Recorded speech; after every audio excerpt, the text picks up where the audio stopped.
3 round તમારે દોડવાના છે road ઉપરના।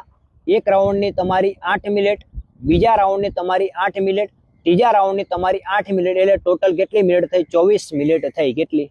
જો તમારે પાસ થવું હોય તો પછી તમારે દર રાઉન્ડની અંદર 5-5 સેકન્ડ જો તમે ઉતારો ને તો આપણે માની લઈએ કે 23:44, 23:50 આની બાજુ તમારું ગ્રાઉન્ડ ક્લિયર થઈ જાય, તમે બધા જે પણ ભાઈઓ દોડવા જાય ને બધા ભાઈઓ પાસ થઈ જાય।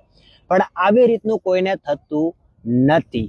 તો ખાસ કરીને માની લ્યો કે એનું કારણ શું કે ઘણા બધા ભાઈઓને અલગ અલગ રિધમ દોડવાની હોય છે, બરાબર? એટલે ખાસ કરીને તમે એવું ટાર્ગેટ લઈને હાલો કે 7:30 ની અંદર એક રાઉન્ડ તમારો પતી જવો જોઈએ।